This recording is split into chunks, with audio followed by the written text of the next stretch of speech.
Allahu Ak, behave. All right, Muslim Austin Powers. Oh, we're on. We're not losing that. That's a pretty good one. Folks, we have the beginnings of White Boy Summer. Alec Flynn on the... Let me just spread real quick, and I'll give you a good look at what's to come, all right? Are you going to do this the whole time? What are you talking about? I like it, actually. If you're listening on audio, you can go shove the biggest lamp in your house up your ass. No lube, sandpaper finish. We're using the mics like rotary phones. Yep. Well, yeah, we got Alec Flynn. Check my mic, 1, 2. We pulled them straight out the machine. Yeah. Dude, White Boy Summer, it's me and my boy Chet. Chet just kind of, he set the tone for a lot of summers, man. I met him in real life. Yeah, we've met him too. I was starstruck. It was pretty uncomfortable. Were you pissed? No, I just was like, I was thinking about all the things I'd said about him. Like, he can swing any moment now. He can let me have it. He's a big dude. He's low key fucking bricked up. Yeah. Not even low key, definitely high key, absolute meat mountain of a human. Yeah, he's huge. Could you imagine? You're pretty solid though. I like giving you hugs, man. I like giving you hugs too, dude. Yeah, I'm 185 solid at this point. Not even like a bit. I've been talking about this. I'm very self-conscious about my body and about like the way my body looks. That's why. I think when you grow up and how are you insecure about your body? You show back on close friends often. Yeah, because my back's huge. Yeah. You know what they say, huge back, sweet core. Yeah, but you don't. So how's that insecure? Because it's close friends. I can trust you with that information. But I mean, dude, I used to feel. Hey, and by the way, if you're a fan of Alec, maybe in a sexual fashion, you want to get upgraded to the close friends. You're gonna see some real nice on the close friends. Just message me. Yeah. Just message me. Say, can I be in the close friends? I'll probably just do it. And if you're listening on audio, this is not Seth MacFarlane doing a character. This is Alec's real voice. He sounds like this.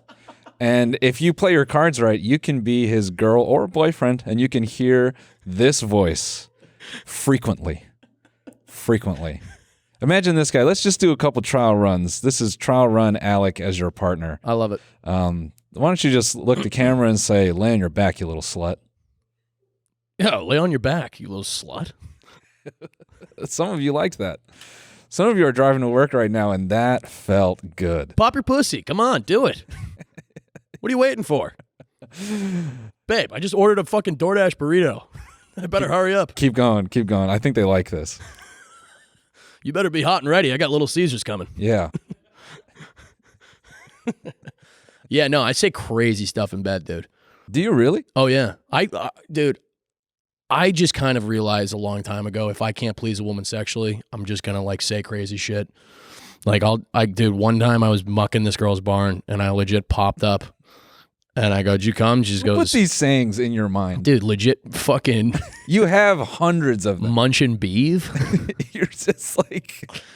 Legit, dude. I don't know. Down that thinly sliced prosciutto. How you doing? When I hang out with you, I don't know.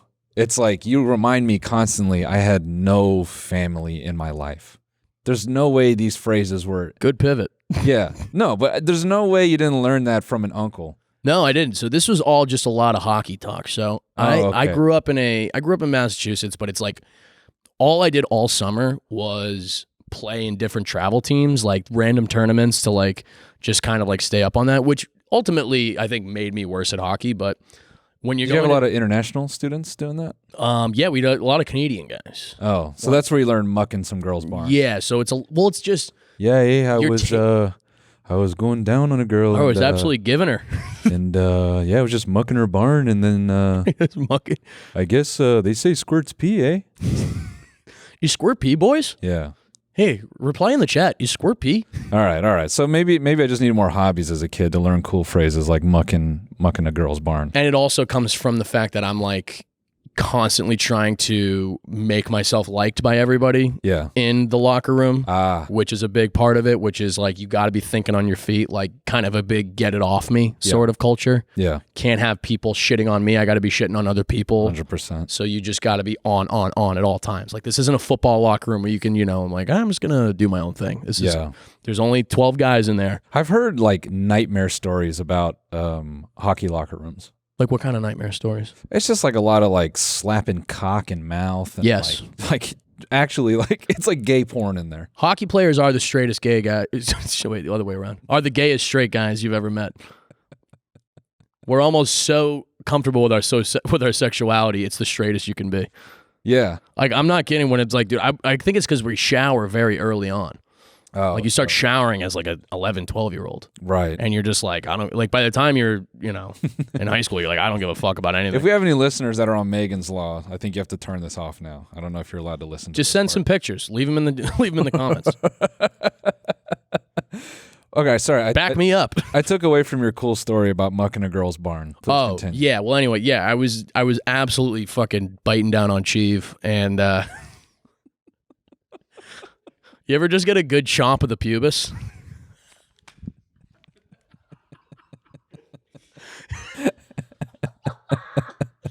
Yeah, top row in. You put up a fucking a balcony seating arrangement on the pubis. She's looking down at you. You're just. You lift up and it looks like a fucking Ticketmaster map.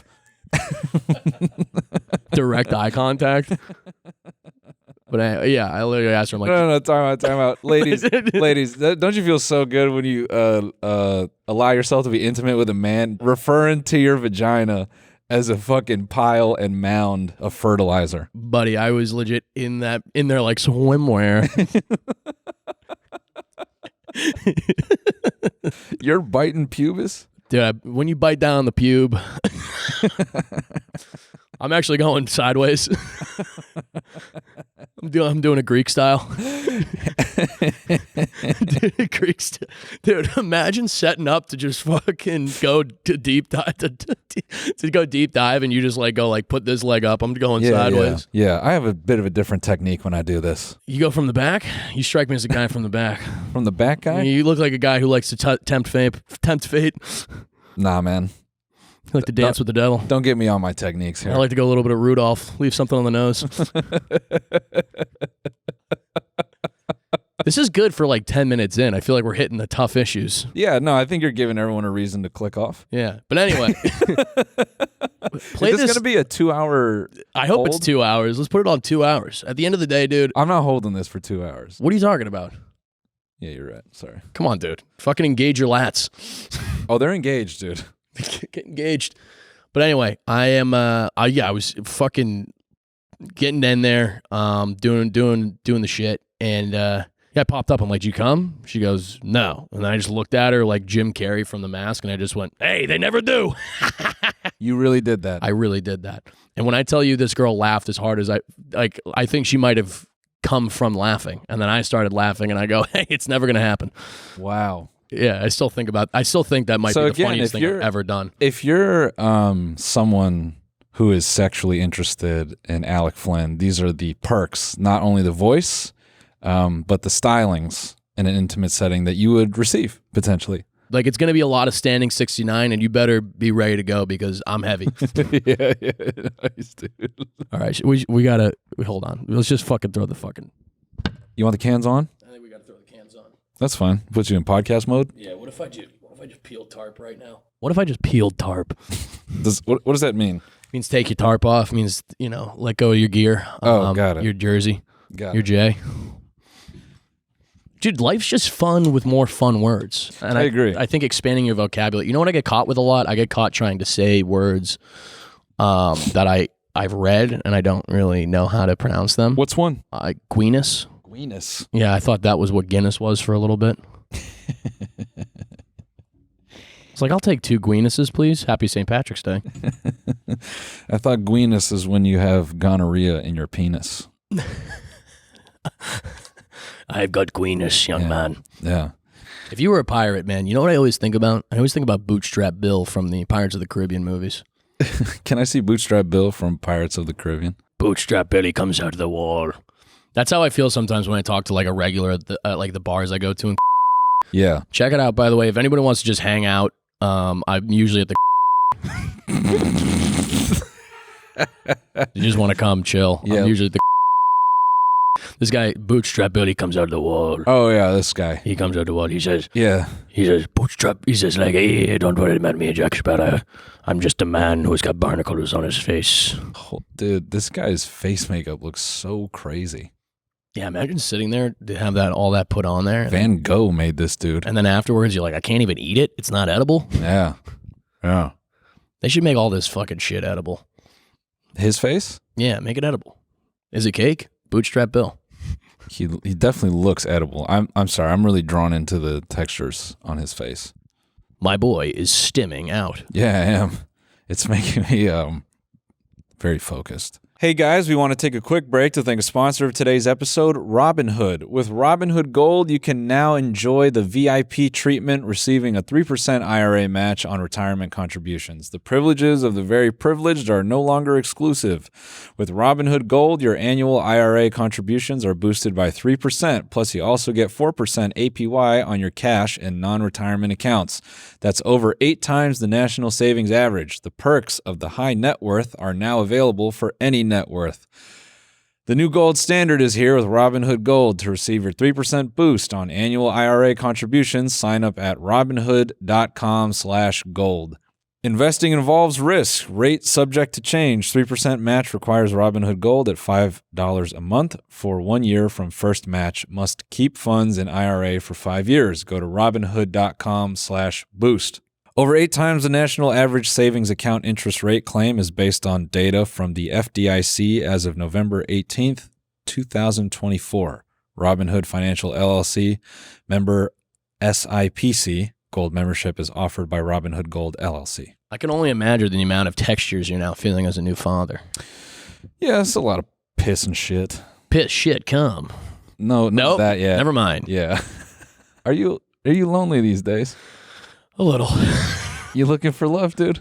Trying to, man. I mean, I'm getting out there as much as I can. I think the biggest thing is I'm just staying on. I'm trying to just meet people in real life. Yeah. But then I realize that when I do meet people in real life, I'm more often not saying like the craziest shit, and I'm like borderline disrespectful. Yeah. Not like in a bad way, I don't think. But I was at this party in Venice, and this. I can only imagine what's coming next. But this girl, I mean, it's not that bad, but like. These girls were like, we're talking to them, and this girl just goes, yeah, we're going to probably like go back and like regroup at our house and eat dinner. And I go, yeah, that means you're not coming out. They liked that, I'm sure. They hated it. I'm sure they really liked that. They just go, what the fuck? And I'm just like, I mean, I'm just saying, like, go back to regroup, eat dinner. It's like, you're fucking hanging out on the couch and watching Love is Blind. Get out of my face. What's your name, Maggie? Eat my ass. Isn't that a popular Boston name, Maggie? Brother, every girl in Boston is named Maggie or Emily. Yeah. I'm telling you right now, it's a fucking trap. Okay. Everybody looks like a potato. Yeah. They only allow Irish and Italians to breed. Yeah. It's disgusting. Seems that way. No, there's no man born in Boston past 1973 that's above 6 feet tall. It's a fucking proven fact. Look it up. Because they're all potato built? We're all, dude, no one's big. Like, everyone's tiny. We're all hovel people. We just walk around going, fuck you. You know? Yeah. Do a lot of shit like that. Yeah. That's how we all sound, too, like crabs. I'm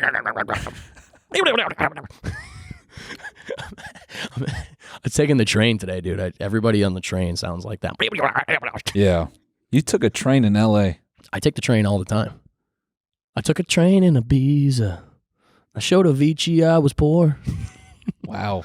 No, I'm in credit card debt, man, so I take the train. I've never known those lyrics to that song. You can mix them up, dude. You can just go, I took a train in Ibiza. Yeah. All right. I couldn't think on my feet there. I don't remember. I thought you had something. Remember Mike Posner? He's the first Mr. Beast. What do you mean by that? He like woke up one day and he's like, I'm going to walk all of America. And he just did it. Did he? Yeah. Can we look it up? Mike Posner? Like, whoa, look at his head now. Yeah. He looks like he has so much callus on his feet. He's like an honorary Hawaiian. This is so dumb. I think people just need to fucking figure out life doesn't really have that much meaning and just kind of roll with it. Interesting. Like, I'm all about just like having fun, enjoying my life as much as I can. Yes, I have to get over those body image issues, but I think once I tackle those, I'm going to be like a flying Hawaiian, baby. Once you can look in the mirror and accept that you are hot. once I can look in the mirror and accept that I don't have to have like a 6-pack or be a psycho, like I think I'll be good to go. I think what really would suit me is like a little bit of a barrel, like a tiny like a baby barrel, like kind of one of those Heineken kegs you get at a 7-Eleven, and just kind of start wearing a lot of Hawaiian shirts. You know, have like a small teacup dog that I like keep not even on my hand, just like on my shoulder. Yeah.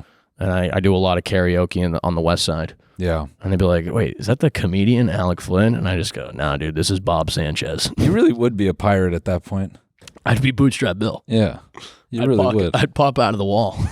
I think if you recruit like a eczema condition, you could look like Bootstrap Bill. Like I'd come out and I'd go, hey, I'm happy to be on the Pirate Podcast. We are brought to you by SeatGeek. Pirates having a podcast. There's like day 75. Listen, the captain seems like a good guy, but I don't know. This is Pirate Talk. Yeah. I think we're around Antigua. I can't be sure. They've cut off my left leg for security measures. The co-host is just dying from fucking gangrene. Just no teeth. What did you guys think about RFK on Theo Vaughn? They're just not even. Yeah. They're not even doing like contemporary. They're so bored. Yeah. They're just like, again, another day of sailing. Yeah. I told you about the rope burn I've got, but yo, wait. You know RFK fucking he banned poppers. Why do people hate the gays? That's like a real question. Why do people hate gay people? I don't know. They just, gay people, as far as I'm concerned, they party, and that's about it. Dude, the gays and theys are some of the best people that we have. I mean, I just don't, like, banning poppers just so we can do, like, why does anybody trust a guy that sounds like this? Like, he just goes, we're going to get rid of the poppers, so that way people can understand. Like, yeah, he sounds like remember the lady from the Stoma commercial? Yeah. Yeah. I wish I never smoked. Yeah, which is a lie. That bitch is lying. She's lying for the check. I don't think she believes that at all. What do you mean? I think she had plenty of cool experiences blasting cigs. And they're like, for $20,000 a month in local access royalty fees, will you get on camera and say you regret smoking? I suppose, but I think you got to start contemplating things when you're at the Sturgis rally for the 5th time. Yeah. And you're outside just being like, I don't think Dale's going to commit. Yeah, yeah. Why should I be doing this? Yeah. Dude, you know what I've been thinking about? I kind of want to start a militia. Yeah, that's a pretty Boston thing to do. Yeah, right? Dude. That's the thing. From Boston wants to start a militia? Interesting. That's the thing about fucking... Are you guys like genetically, when you see a boat, are you just like... that's what I think about being a pirate, dude. Yeah. You just want to get on a boat, start throwing boxes and shit. Throw shit out of here. Get it out. Oh my God, dude. But that's the thing, dude. All these states like Texas, when Texas is like, oh, like we want to be our own country. We want to be... It's like... You wouldn't be a country if it weren't for me and the fucking boys throwing this tea in the harbor. Yeah. So why don't you sit back down, go to Buc-ee's or whatever the fuck you people do. I want to start a militia for like chill guys, like nothing. I don't want to do anything too intense. Like I don't want it to be like Antifa or like the Proud Boys, but I want it to be a lot less guns, more just like hammocks. I'm thinking like a lot of frisbees. Okay. Like guys chilling. You know, like really, I think what a lot of guys need is like a fun after school program, kind of like a lunch bunch situation. You guys ever had the lunch bunch? No. Lunch bunch was when your mom was working late and you had to hang out at school afterwards. So they'd give you free lunch. I was in lunch bunch. And then like we need like a lunch bunch for dudes after work where it's just kind of a clubhouse. Yeah. And like, you know, Vice will come to do a documentary on me and they'll be like, what's the goal of your paramilitary group? And I'll just go, fucking... Movie night? I don't know, dude. Movie night militia? Movie night militia. Yeah, we're going through all the Ace Venturas right now, but we will fucking blow up a post office if we have to. Yeah, just a group of chill guys that like movies. Group of chill guys that like movies. Yeah. Dude, I like your double knee pants. Thanks, man. Those gotta be sweating. You gotta be fucking... do you feel like a cavern of water coming down your crack right now or what? No, I'm chilling. Every day I fight butt sweat. Every day, I think it's a constant battle because I got an ass like 2 basketballs. So it's like, it just feels like sometimes, some days it's running. I didn't know you were caked like that. Oh, we don't have to do this. We do. Look at that. Oh, I can't see from this side. In. Oh, yeah, dude. Yeah, holy shit. You got a thumper, buddy. In those shorts? Yo, turn around. If you just look at Alec. No. Stop slapping it. Put the ass to the camera. Dude, you know how many asses look like this in Silver Lake? Like, just from the backs of the knees up? There is a fucking a freelance creative director looking at this frame right now, wanting a piece. Isn't that crazy? Yeah, dude. You should be, and your calves are kind of like pretty too. Dude, it's white boy summer. You're all in big trouble, dude. You are. Everybody's getting some. I hate to say it. You are wigging some guys out when you're bending over to pick stuff up. When you're bending over to read menus and they're just seeing the backs of the knee. There are some lesbians that are looking at your bottom half going, what I would give to eat that sideways. What I would give to raise those legs and just fucking la, la, la, la, la, la. Alec doesn't like nerd shit. I hate geek shit, dude. Yeah. Honestly, because every time I've tried to get involved with like a Magic the Gathering or something like that. Watch your goddamn mouth. Better watch your fucking mouth. I'm just saying, I don't feel very welcome. Well, yeah, because you're probably coming at it and you're saying all this crazy shit. Like what? Anything that comes out of your mouth. I'm picking up the card and I'm just going, who wouldn't fuck this girl? Yeah, exactly. Yeah. And they're like, oh, that's a level 5 mage. I'd rather you didn't say that. Hey, you're probably picking up like a $70 planeswalker and you're being like, look at this fucking guy. Yeah. This guy looks like he should be in West Hollywood. Check out this fucking eye makeup. I put that shit on. That shit looks great. I fucked a chick with this eye makeup before. So yeah, what they hate is eye contact and conversation. No. Magic the Gathering players don't mind eye contact so long as you're playing the game. Okay, yeah. Well, that's my strategy is to distract them. They're probably just getting irritated with the guy who wants to eat out all the cards. Who's eating them? Yeah. I go, I played this level. They probably welcome you eating the cards. They'd understand I'm eating that. The card. I just go, oh, wait, you just played that card? Yeah. No, you didn't. Who's in here? Who isn't in there? Who's in here? We put Howie Mandel's soul in there. we got 7 seasons of Deal or No Deal audience members trapped in there. We sacrificed them all. You can hear them in here. They're going, no deal. Yeah. No, they're crying for their families. We actually took a bunch of game show almost winners that did it for their families, and then we trapped them in there so they'll never see their families again. I mean, not like the Hyundai Sonata would have changed anybody's life, though. Hey, man, pull up the Hyundai. Pull up a Hyundai Sonata. Yeah, I mean, come on, dude. I think you're underestimating the power of a nice, reasonable Hyundai. 4-door. Yeah, I mean, brother, that's not bad actually. Yeah, brand new one of those in your driveway. I mean, you're definitely driving faster than the train. Yeah, you're giving it some guff. Giving it some go. You're a big car guy. I wish I was a car guy. Yeah, you always shit on your roommate for his Honda Civic, and yeah, I'm a massive car guy. So here's what I wanted. That's the dumbest thing I've ever said in my life. No, you can be a car guy. Being a car guy is cool. I just had to get my car fixed, or it's being fixed right now. That's why I don't have a car. But I've been thinking about just trading it in and getting a K truck, like one of those ones with like the tiny little bed in the back and up front. Yeah. I think that'd be kind of fun. I mean, not practical whatsoever. No, you'd be in the 1930s as far as like horsepower. It'd be kind of fun though. You'd be maxed out at 35 miles an hour. Is that how fast they go? They can't go very fast, no. They're really sketchy. You can't drive them on a freeway. You cap out at 50 and the engine's like redlining. You'd be like fearing for your life. Kind of awesome. Yeah. Picking a girl up and just going, get in the back. Yeah. She's like, there's nothing to hold me down. Look at that thing, dude. You know what's even crazier about a K truck? Most trucks, same bed size. Really? Yeah. Most modern trucks have the same bed size as a K truck. Because I want one of those. So, I mean, how funny would it be? You ever driven one? No. They feel sketchy as fuck. They feel really dangerous? Oh, yeah. Well, because you're like right there, right? That and, turning one of these, you're on 3 wheels, essentially. You're driving like a little fucking clown car. Yeah. Your groceries are going all over the floor. But it'd be a funny way to live, so I support it. I'm kind of all about it for the bit at the end of the day. Yeah. I like just doing funny goofs and gaffes for the bit. Yeah. You know what else is another thing about you is like you are a serial thrifty guy. Brother. Alec joined me on the road in Portland last year. We've never met before.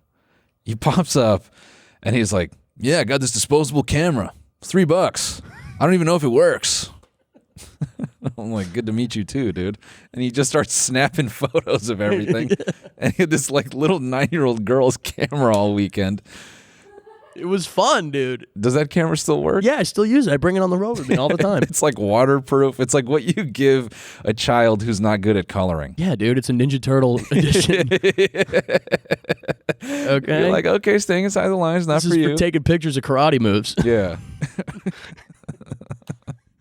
I love thrifting dearly. I was in Knoxville, Tennessee this past week. And yeah, I have one of those kids films, like, you know, dude. Baby's first camera. Yeah, it like I think in that baby blue one, it's borderline that, Yeah. but it's navy blue. It's Baby's first camera. But I was in Knoxville, Tennessee, and they had this really cool thrift store there. Yeah, I got this pennant that said Cape Cod, Massachusetts. I'm like, where the fuck could I find something like this? yeah. It was like $9. Like Cape Cod. No, it was vintage, dude. All right. And then I go back, I put that up, and then I got an Allman Brothers record from like, it was the first record they ever came up with. It was called Beginnings. Yeah. Oh, dude. What a shit name. Try harder. Brother, come on.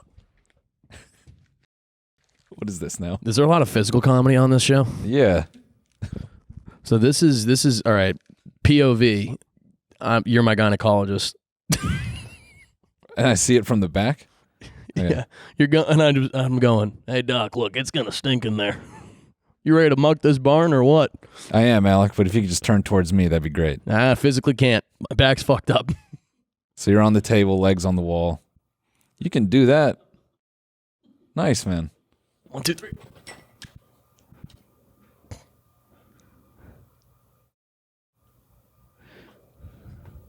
You got to be on the video. You got to be on the video to see that. And man, I'm tangled. I don't think you've aged a day over 12. Nope. Not at all. Why would I, man? I mean, life is just so... You got to have fun, and you got to just enjoy yourself. I might have fucked this up. That's fine. Take your time. It's okay.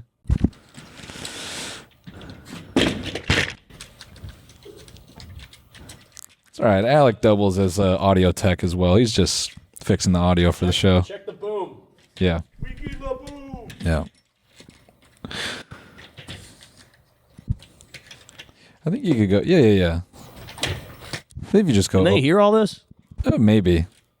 I think if you just go over under. Got it. All right, I got it. That was good. All right, everybody. Time to play our favorite game here at TMG Podcast. It's Smash or Pass. Okay. I got nothing. You don't. You're just gonna throw that out there, and you have no one prepared. I didn't have anything. You're the serial barn mucker, and you have no one prepared for Smash or Pass. Listen, brother, I gave that up a long time ago when I decided to teach youth ministry. Okay. Okay. Yeah. And when I started sitting like this, and I started Following in going, your footsteps. Hey. Yeah. Well, look. I know you feel a little bit lost right now. Yeah. And I know it seems as though nobody's on your side. Yeah. And I've talked to most of the people in the group, and they're not. Yeah. But I am. And you know who else is? Jesus. And with a guy like that beneath your sails, you can sail the ocean like Bootstrap Bill. Thanks, Teach. No problem, son. And then I go to the group and I pee in all their lunch boxes. Yeah, and then I go, that had nothing to do with me. I didn't sell them anything. Are we recording? Oh, no. No, we just started. Okay, sweet. Yeah. I started squatting over the toilet instead of sitting on it. Why? I was reading a book about this guy who lived in the Appalachian Mountains off the land completely. Like all natural foods. He was pretty much just doing it on his own for upwards of like 40 years. Yeah. But he learned all these techniques and methods from the ancient Native Americans and through just like, learning about Davy Crockett and all these other great outdoorsmen. Yeah. And he found out that, he only shits in the woods. Yeah. And he does that because it's better for your bowel tract to be standing up as opposed to like where we're usually just on our phones, hunched over. It's an easier if you're just if you're so he stands upright. No, he squats. He squats. Okay, full 90. Yeah, full 90. Okay. I mean, I'm sure you can probably lean on the bowl if you need to, but I'm not a guy like me. So you are replicating the techniques of Davy Crockett in your Los Angeles apartment. I try and bring a little bit of the outdoors everywhere I go. I thought you were just standing upright over the toilet and just shitting with a full erect back. Yeah, I've been planking on the toilet. Upside down planking. Upside down planking. Ass into the bowl. Well, because he's a small Boston man, so you can fit. I know, but I might get stuck. Yeah, it's true. It's true. There's nothing more, dude. There's nothing than just you go to the toilet late at night. You go to fucking lay down on there, and then you forgot the seat. You're a big reader, though. I love reading. Yeah. I'm reading. We were doing a show and I brought up something and then you completely just broke character and you're like, I've been reading a book about that. You got really intense. I was like, I've never seen this side of Alec. Dude, the finger pistols went away. It was very dramatic. I brought up something about it was like about late stage capitalism, like geopolitics. I mentioned this and the finger pistols, you sleeved them. Holstered. You were like,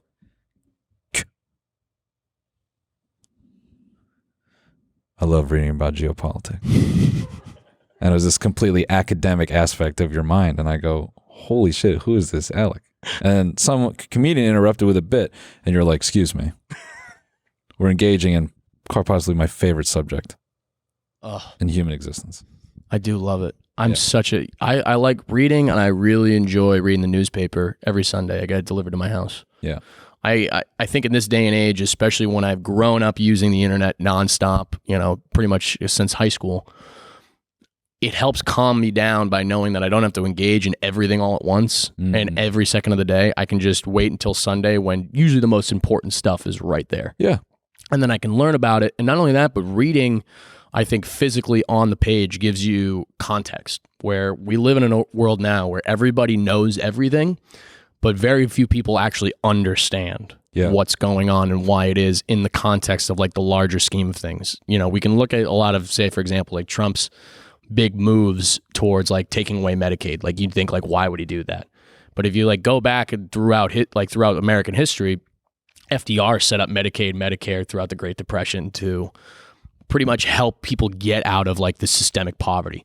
The big bureaucracy that we have right now was also set up by FDR to give people like, close to like 1.5 million people like jobs. Yep. And a lot of those things, those agencies have gotten smaller over the years as they weren't needed. Say, for example, like the Tennessee Valley River Authority, which helped curb flooding in Tennessee and like in the Smoky Mountains. But a lot of the stuff that he did create was like then for jobs. And you read all this in a newspaper?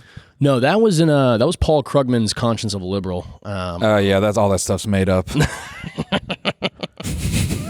Yeah, everything you just said right there is a lie. And there's a Twitter thread actually that debunks every single thing you just said. So yeah, you can save it, man. Yeah, you just have lies in your head all day, every day. These aren't lies. These are true facts. And Medicaid and Medicare are they're the last safety nets that this country has. No, there's a guy on YouTube who kind of debunked this whole book. So what's his name? Fucking Skiddly Bear 25. Well, he doesn't really show his face. It's not really his thing to show his face, but like he's really good at debunking stuff. He's got a cool balaclava. Yeah. No, it's not even that. It's just like a guy. It's kneecap. Yeah.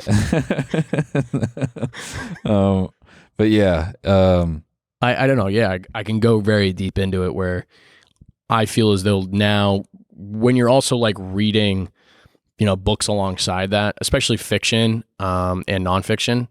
Nonfiction gives you a lot of like historical context. Like if you want to talk about geopolitics and American history, then like those are great subjects. But I think fiction reading especially allows us to see so many different sides of human emotion, and so many different experiences that are very unique. You seen that stat that says men only make up 20% of fiction readers now? I believe that. Yeah. I was talking to my buddy Scan, dude, at the bar, and he was like, yeah, dude, I don't really like, I don't read too much unless I'm getting something out of it. Like I've had like multiple buddies like tell me that, and I go, why? I'm like, the point is to escape. Yeah, that's the poisoning of productivity, I think. It's our friend Spock. He and I talk about this a lot, where we're so productivity and capitalist pilled as people that we make every single thing is about min-maxing and optimizing, and where like you can't people aren't even comfortable relaxing, because even their relaxing activities have to be productive in some way.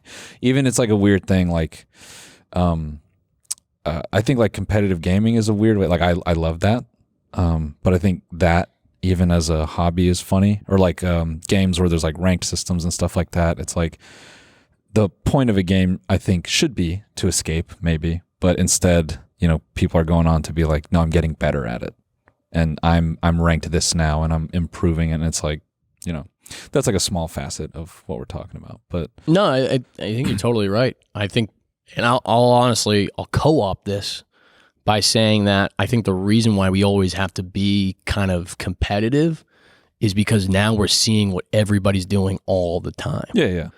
I think you wouldn't really care so much. You would just enjoy the hobby. Yeah. If you didn't see that, oh, like, wait, there's people making money at competitive gaming. Yeah. Like, I could also be making money at this. Yeah. That's what I think about with Instagram, dude. I'm like, man, we got to get back. We have to go back to like 2012 Instagram. My cousin's Instagram is fucking hilarious. Yeah. Like 2012, he'll just post a picture of like him and my grandma. And it was like 13 filters on it. Yeah. And the caption was like, not sure if my grandma has dementia or she's doing a long Rodney Dangerfield impersonation. Either way, this chick's hilarious. # funny grandma. I'm like, yes. And he posted 3 other times that day, all on the grid. And I'm like, let's just get back to that. Yeah. Let's just get back to like posting pictures of like my fucking lunch and just going, made a sandwich. Mm-hmm. My buddy Andy, he'll fucking, there's, I don't know, this was a while ago, but he put a picture of his food on his story, and he was like, remember when people used to put this shit on the grid? And then he did it like minutes later. Laughing, dude. And then he was like, I'm doing this again. No, I think we. But here's the best part. We got to didn't last. It did not last. You didn't know, dude. Now everything's like, I have to curate, dude. I have people like uncollabing with me on Instagram posts because they're like, yeah, it's bombing. I'm like, who cares? Yeah. I'm like, who gives a shit? Like, you, dude, fucking shout out to Brandon Wardell, you scumbag. I'll fucking kill you next time I see you. Leave that in. And that's a credible threat. That's a credible threat. No, I'm kidding. What's up, Brandon? No. It's a credible threat. But people do that, dude. Hey, Brandon, if you need help, let me know. Okay? I got you. There's nobody that can help you. If you're feeling unsafe, let me know. The minute I find you, it's game over, brother. Listen, as a guy with similar hair tone, I'll take care of you. I'm gonna get a good clamp on your nipples, and I'm never letting go. It's gonna really hurt. I've seen Alex back on Close Friends. He's a scary guy. So if you need some assistance, let me know.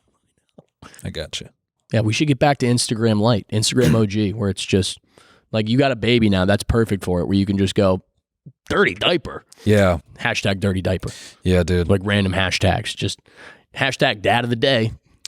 Yeah, it's a weird, like, people just didn't know they could be famous off of it back then, which is so freeing. Yeah, it's never going back. I know. It's never going back. And actually, the state that it's in now is such a God,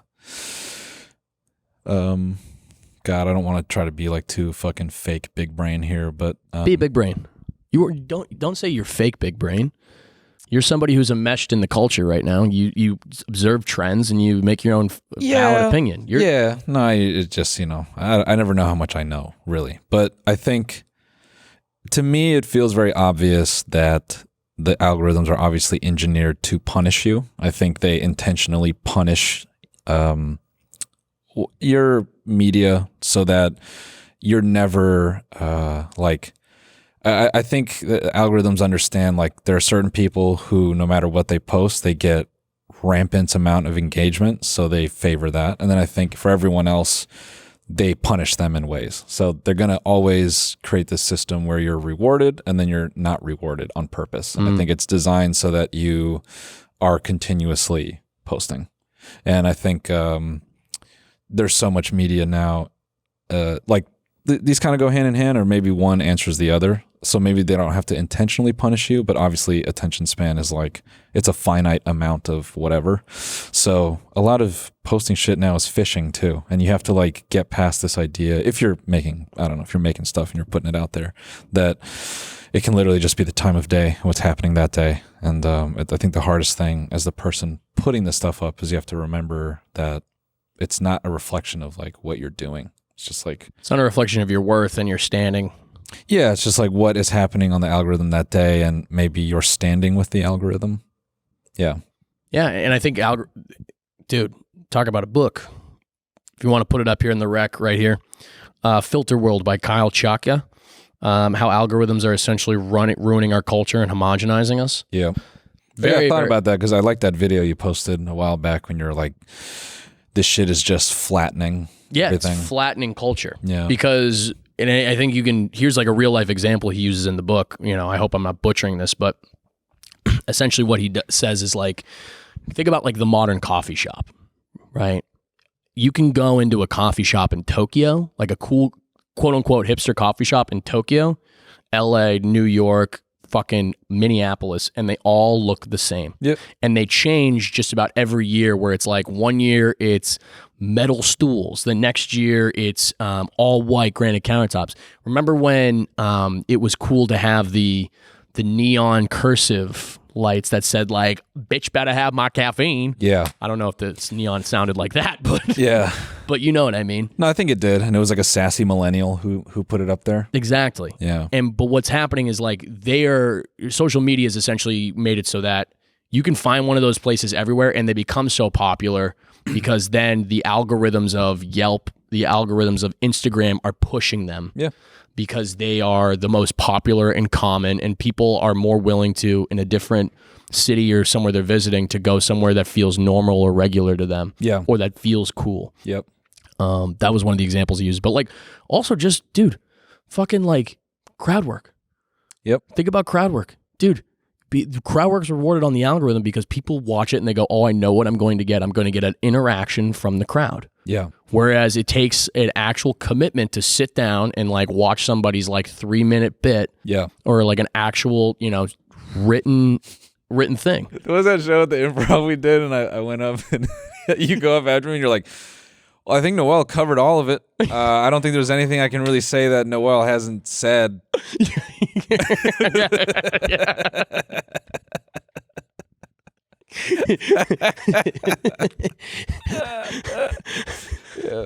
Yeah, I touched all the bases on that one. Yeah.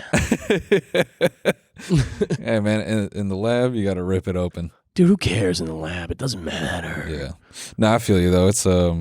We're in a weird like yeah. And I think we've made people try and go on like Substack and they go do all this stuff to like really try and get away from the algorithm. But it's just so hard when everything is just spoon fed to you. You can't. We're a society that has essentially been crippled by convenience.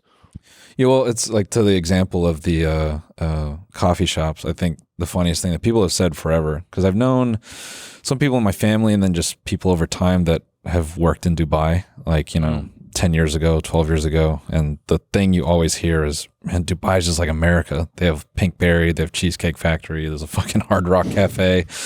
Hey, dude, you want to talk about, whether you're a fan or not, the nightmare of Mr. Karl Marx is the Hard Rock Cafe. That is a globalist entity.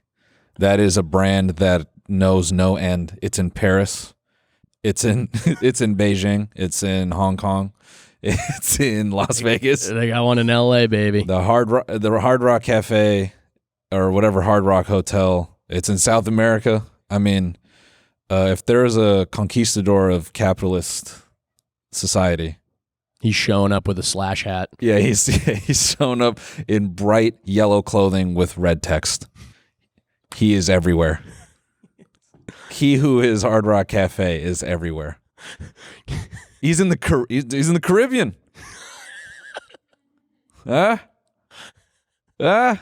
Dude. Could you imagine just like being in Haiti after an earthquake and just being like, yeah, can I get the Neil Peart drumsticks, please? Dude, you ever heard that Patrice bit about how he wishes he understood money? Yeah. Yeah. He's like, yeah, and he's talking about how like, you know, rich guys are mouth watering over the Haiti crisis, and then he's like, we're gonna build a roller coaster, but we'll have Haitians build it. It's for Americans. And anyway. But yeah, it's you know, not to be all depressive or whatever. No, it's not depressive.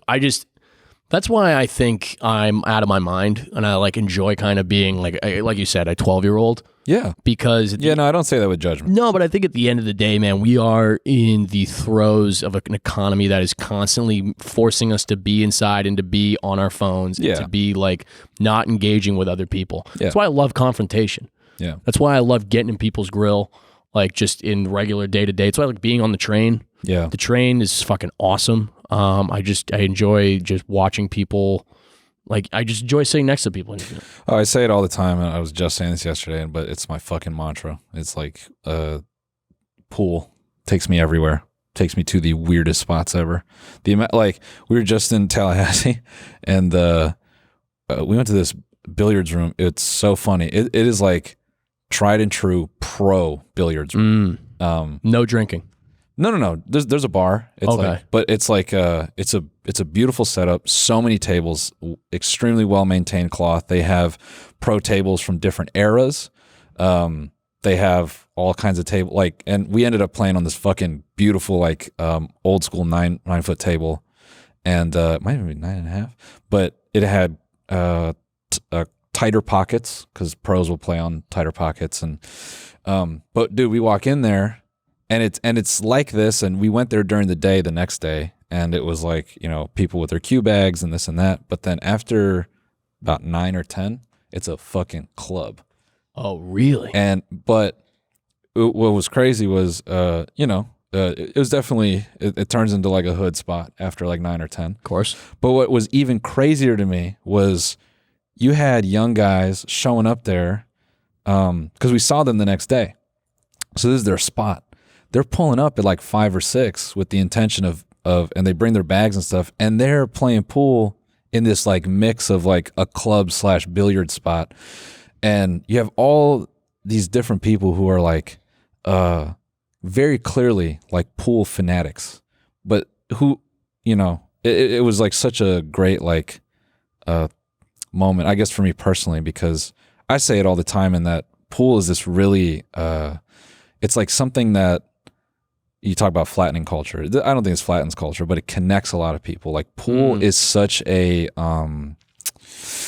like a melting pot, or it can be a connecting. It's such a connecting game. Like it exists in so many parts of the world, and it's so popular in so many weird niches of like local communities. Where I've just been in all these crazy spots. Where there's this one in St. Louis. I talked about it again. Pull this shit up again. The Hardrock St. Louis? Yeah, the Hardrock St. Louis. So the Pink Galleon. It's crazy. It's like I don't know who the owners are, but it's like all the tables, like half of them are custom like pink felt. Yeah, there's a giant fucking shark. It's like, whoa. And this is like a local spot for people. I had people messaging me like, dude, I grew up here. What the fuck are you doing there? You know? And yeah, like you talk about like just being in people's faces and like just being faced with like something different, but something tangible about people. I feel like pool is such a vehicle for that. Right. Not the same as confronting people, but even still like the types of people I see play pool, so much like unexpected and very atypical. And yeah, it's similar to kind of bowling, I guess you could say. Like, I bet there are probably pool leagues at these. 1,000%. Yeah. 1,000%. Like kind of bowling, I think was like super popular. What's that? There's a book called Bowling Alone about like America's loneliness crisis. I haven't read it personally, but the through line of it is talking about this bowling league and how it consistently lost members, and the collapse and revival of like Americans or like loneliness. Yeah, sorry, I didn't mean to hijack your point. I just of American community. Yeah, it's like so like, all these things. Like a pool league is your community. Yeah, like, you go like, this is my guy. Like when during COVID, me and like 3 other comics in Denver, we started a roller hockey team. Yeah, and we just got a bunch of random guys like who also like needed something to do during like towards like the end of COVID, and it was like the thing that, and my buddy BK Sherrod, shout out BK, great comic. He told me, he's like, dude, it saved my life. Like I was in such a bad place mentally, and like to know that every week I could go do this thing with my friends and like escape. Yeah.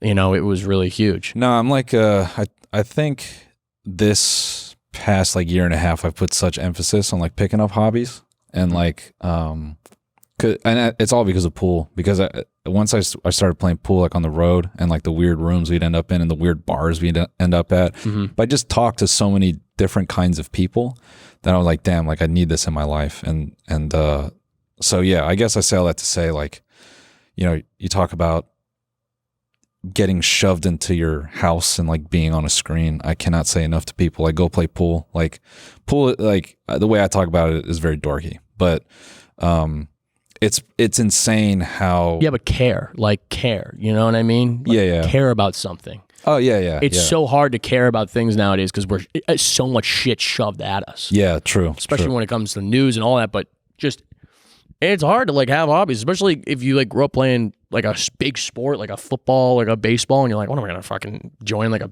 like? Yeah. I don't know. You're totally right, man. It's cool talking to people. Like I still work at a rock climbing gym part time. Yeah. I'm trying to get also, by the way, if anyone wants to take my shift this Friday, I'm trying to go see. I'm dead serious. Yeah. It's not that hard. But yeah, I still work climbing gym because there's a part of me that like enjoys the community of that.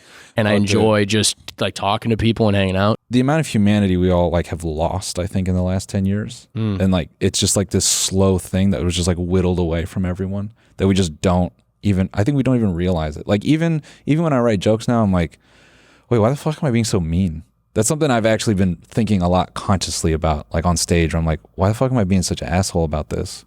And is this really my personality, or am I just so on my phone and I'm so detached from everything that I'm so confident to be like, fuck this, fuck that, you're this, you're that. And it's like, you take a step back and we're all doing that to each other. It's very crazy to look at. So yeah, the detachment, I think you hit it on the head. Yeah. It's easy to look back and be a dickhead because you don't know these people. You look at them on a fucking screen. Yeah. I mean, and you go like, oh, fuck that guy. I'll never meet that guy. That guy probably lives down the street. Yeah.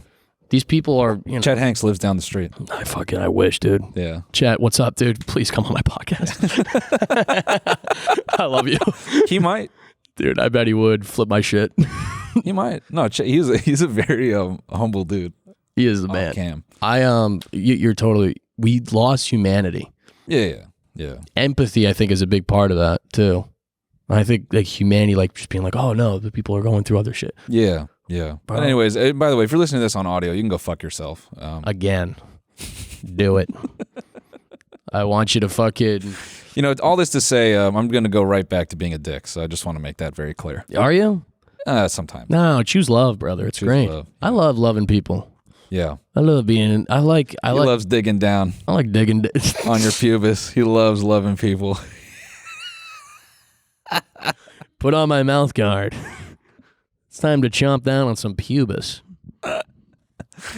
Alec goes to sleep. All the women in the staff right now are. They're like, stop. Yeah. They're pissed. They hate it. Yeah. It's a good thing like half the staff here are women, so. Yeah, swag. We keep it pretty even. I think they're also like, he's also just saying what we're all thinking. Yeah, they definitely are thinking that.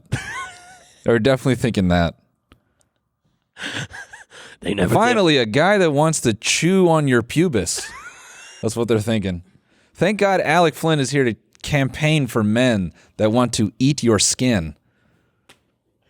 You know, Army got so much flack for wanting to cut up his wife into little pieces and put her in a stew. He was ahead of his time. Yeah. They didn't appreciate him when they get... We upset some people with that clip, by the way. Really? I had some jokes on my other thing about Army, and people did not like it. Why were they saying like, wow, this guy's not funny? Dude, give Army a chance. To eat you. Yeah, to eat you. What's up, Army? I'm Navy. Nice, dude. Nice. This is my son, Air Force. Oh, brother. Oh, brother. Oh, brother, Alec. My Uncle Marine. All right, I'm done. Pretty good, though. It's pretty good. Hey, Army, I'm Navy. So what else have you been up to, man? Reading, working the climbing gym? Working the climbing gym. Isn't it great that we record our friendships? I do like it. Yeah. I mean, at the end of the day, though, I enjoy just having off-camera fun and enjoying that. But now that we're in the secret episode, do we have to do a cut? Oh, we have to cut to go to the Bone Zone. Okay, great. Guys, if you're enjoying this, the fun stops now. Done. But it can continue at tmgstudios.tv. Hey, everybody. We're in my Providence. When's this coming out? Tomorrow. Wonderful. Guys, I will be in Providence, Rhode Island for the Lil Rhodey Laugh Festival. It's a theater at the Vet, and I'm telling you right now, high ticket warning, okay? If you need tickets, you can get them, okay? You need tickets, you can get them. Listen, I took a bath on the T-shirts. I took a bath, but yeah. Dude, I love that high ticket warning. High ticket warning. Florida State. I'll be down there just for a college show. Houston Riot Comedy Festival. I'm doing a headlining show there. You should go to that. And then Detroit, I got pulled up from the bullpen for Detroit House of Comedy. I'm sure that will also be a high ticket warning. I'm sure. I'm positive. I'm actually very positive it'll be a high ticket warning in Detroit. And then Austin, Texas. I think that'll be a low ticket warning, actually. Yeah. Austin, Texas. That'll be really fun. Come through that. And guys, just check out my podcast. If Noel was on it, it's Big Al's Grill ASMR. Yeah. It's a really, really good time. We hang out outside and we just kind of like grill meats. And I flipped this past episode. I flipped my producer in his chair, which was really funny. Yeah. He said, "Yeah, you're doing a bit right now, not an impression," and I fucking lost it.